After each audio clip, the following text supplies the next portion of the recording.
Hello दोस्तों, स्वागत है आपका Mahesh classes and school channel में। आज हम विज्ञान आरबीएससी साइंस कक्षा 10 का चैप्टर फर्स्ट भोजन एवं मानव स्वास्थ्य पढ़ेंगे।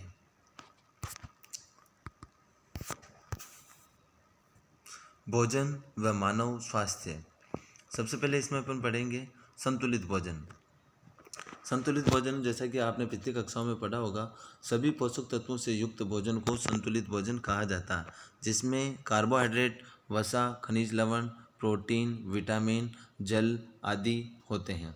असंतुलित भोजन किसी भी पोषक तत्व की भोजन में कमी हो जाने से उसे असंतुलित भोजन कहा जाता है।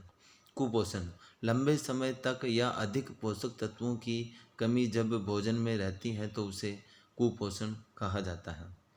विटामिन कुपोषण, एक या अधिक विटामिन की कमी से हमारे को जो रोग होते हैं वो इस प्रकार है। विटामिन ए की कमी से रतौंधी रोग हो जाता है, जिससे रात में कम दिखाई देता है। दूसरा है थायमिन B1, विटामिन B1 बीस से बेरी रोग हो जाता है। हृदय धड़कन कम हो जाती है, मांसपेशियां और तंत्रिकाएं कमज़ोर हो जाती हैं। तीसरा है विटामिन B2 राइबोफ्लेविन, इसकी कमी से राइबोफ्लेविनोसिस नामक रोग हो जाता है।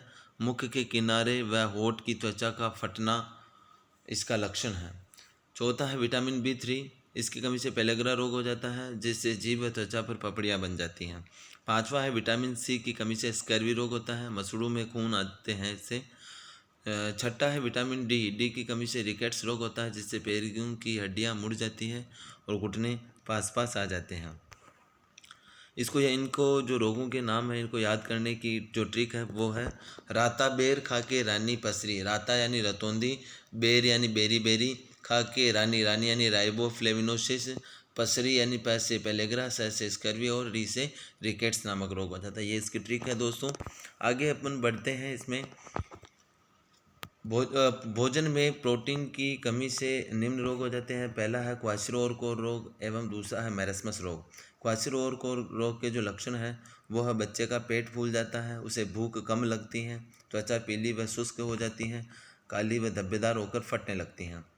और दूसरा है मैरस्मस रोग, जब भोजन में प्रोटीन के साथ साथ पर्याप्त मात्रा में ऊर्जा की कमी होती है तो मैरस्मस रोग हो जाता है। इससे आंखें कांतिहीन होकर अंदर धंस जाती हैं, शरीर सूख कर दुर्बल हो जाता है। इस प्रकार प्रोटीन की कमी से होने वाले रोगों से बचाव के लिए गर्भवती महिलाओं को संतुलित भोजन देना चाहिए। दूसरा, बच्चों को माँ का दूध देना चाहिए। तीसरा, बाद में प्रोटीन, वसा और ऊर्जा युक्त संतुलित भोजन देना चाहिए और समय समय पर डॉक्टर से परामर्श लेना चाहिए। इसके बाद में दोस्तों आता है खनिज कुपोषण। खनिज कुपोषण में पहला है कैल्शियम की कमी से हड्डियाँ तथा दांत कमज़ोर हो जाते हैं और ये दूध, अंडे, हरी सब्जियों से प्राप्त होता है। दूसरा है लौह तत्व की कमी से रक्त की कमी हो जाती है एवं एनीमिया रोग हो जाता है। इस कमी को दूर करने के लिए अंडे, मांस, बाजरा आदि का सेवन करना चाहिए। तीसरा, आयोडीन की कमी से थायरोक्सिन हार्मोन के निर्माण में बाधा उत्पन्न होती है एवं गोइटर या घेंगा रोग हो जाता है। हरे पत्ते वाली सब्जियां खाने से, जामुन खाने से, काला नमक से इसे कमी दूर होती है।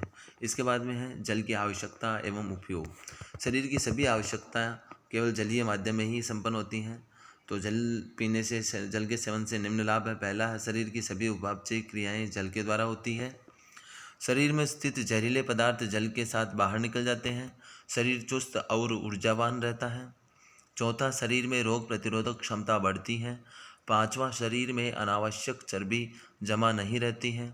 छठा, किसी प्रकार की एलर्जी नहीं होती है। सातवां, फेफड़ों में अस्थमा व आंत की बीमारियां नहीं होती हैं। आठवां, पथरी होने का खतरा नहीं होता है और सर्दी जुकाम नहीं होते हैं। दूषित जल के प्रभाव से हैजा, पेचिस जैसी बीमारियां हो जाती हैं। वायरल संक्रमण के कारण पीलिया, हेपेटाइटिस रोग हो जाता है। तीसरा है बाला या नारू रोग, जो कि राजस्थान में पहले बहुत प्रचलित था। इसका जो कृमि है उसे ड्रैगनकुलस मेडिनेसिस नाम से जाना जाता है। इसके बाद में आता है जंक फूड से होने वाले रोग। जंक फूड से मोटापा, मधुमेह, रक्तचाप रोग हो जाता है।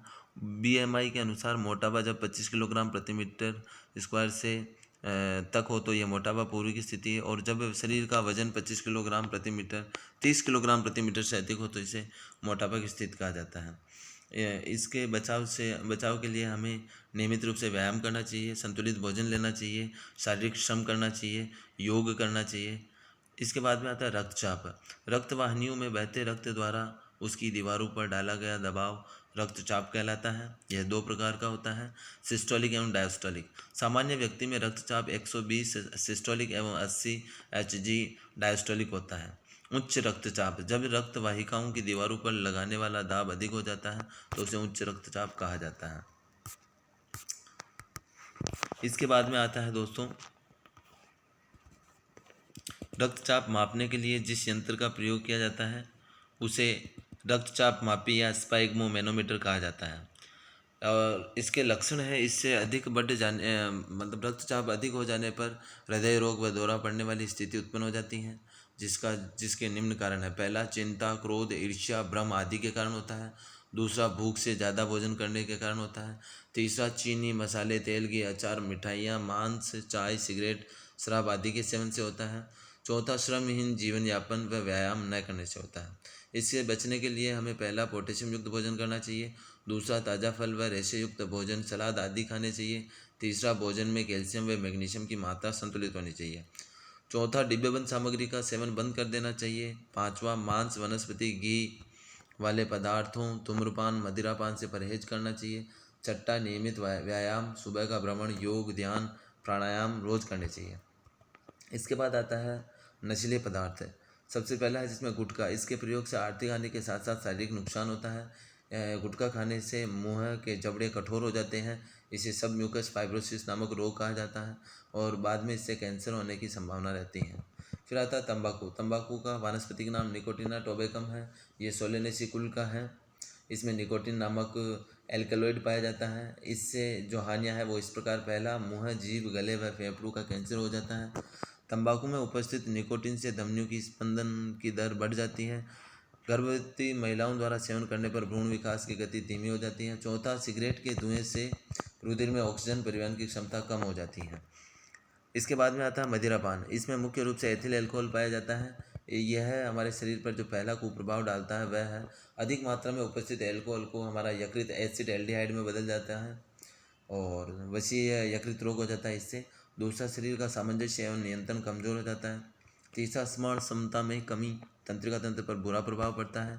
चौथा, आर्थिक स्थिति कमजोर एवं सामाजिक प्रतिष्ठा को ठेस पहुंचती है। आगे आता है दोस्तों अफीम। अफीम के पौधे का वानस्पतिक नाम पेपेबर सोमनिफेरम है। इसमें मुख्य रूप से मार्फिन, कोडीन, निकोटीन, सोमनिफेरन, पेपेरिन आदि एल्कोलॉइड्स पाए जाते हैं। मार्फिन एवं कोडीन का प्रयोग दर्द निवारक दवा बनाने में किया जाता है। इससे हेरोइन जैसे नशीले पदार्थ बनते हैं।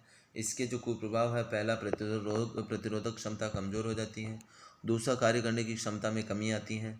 अन्य नशीले पदार्थों के तहत कोकीन, भांग, चरस, गांजा, हशीश, एलएसडी। एलएसडी का पूरा नाम lysergic acid diethylamide है। व्यसन, जब हम नशीले पदार्थों पर शारीरिक और मानसिक निर्भरता व्यसन कहलाती है। इसका पहला प्रभाव नशीले पदार्थों का भारी होना। दूसरा, आर्थिक हानि एवं शारीरिक हानि होना। तीसरा, अपराध की प्रकृति में बढ़ोतरी। चौथा, रोग प्रतिरोधक क्षमता में कमी। पांचवा, असामयिक रूप से व्यक्ति की मृत्यु हो जाती है और कैंसर, वशीय यकृत, गुर्दे की खराबी होना आदि भी इससे नुकसान होते हैं। फिर आगे हैं खाद्य पदार्थों में मिलावट। अधिक मुनाफे के लिए खाद्य पदार्थों में सस्ते, घटिया, हानिकारक पदार्थों का मिलाया जाना इस खाद्य पदार्थों में मिलावट की श्रेणी में आता है। पहला, कोल्ड ड्रिंक में पहला फास्फोरिक अम्ल मिलाया जाता है जो दांतों को गला देने की क्षमता रखता है। दूसरा, एथिलीन ग्लाइकोल जिसे कि धीमा जहर कहा जाता है जो पानी को 0 डिग्री तक जमने नहीं देता है, जो हमारे लिए बहुत हानिकारक है। और इसमें तीसरा, 0.4 ppm शीशा होता है जो हमारे गुर्दा, मस्तिष्क एवं लीवर के लिए काफ़ी खतरनाक है। दूसरा, दूध में urea, detergent, soda, poster colour, refined glucose, इन सबसे नकली दूध तैयार किया जाता है जिससे हमारे लीवर, गुर्दे प्रभावित होते हैं। और अगला है तीसरा, सब्जियों को ताज़ा दिखाने के लिए लेड और कॉपर विलेन का छिड़काव किया जाता है जिससे हमारे लीवर व गुर्दे प्रभावित होते हैं। गोभी को सफ़ेद दिखाने के लिए सिल्वर नाइट्रेट का प्रयोग किया जाता है। इसके सेवन से लीवर व गुर्दे प्रभावित होते हैं। बीएमआई का पूरा नाम बॉडी मास इंडेक्स या शरीर की लंबाई व भार का अनुपात शरीर भार सूचकांक कहा जाता है। इसके अलावा दोस्तों जैसे लाल मिर्च में ईंट का चूरा, काली मिर्च में पपीते के बीज, सरसों के बीजों में आर्जिमोन आदि पता नहीं देसी घी में वनस्पति घी की मिलावट की जा रही है। यहाँ तक कि जो जीवन रक्षक दवाइयाँ हैं वो भी आजकल नकली व मिलावटी बन रही हैं। माशेलकर समिति ने इस प्रकार के कार्य करने वाले व्यक्तियों के लिए मृत्युदंड की सिफारिश की थी। आशा है दोस्तों ये वीडियो आपको पसंद आया होगा। आगे की वीडियो देखने के लिए, आगे के पाठों के हमारा चैनल सब्सक्राइब करना ना भूलें। धन्यवाद।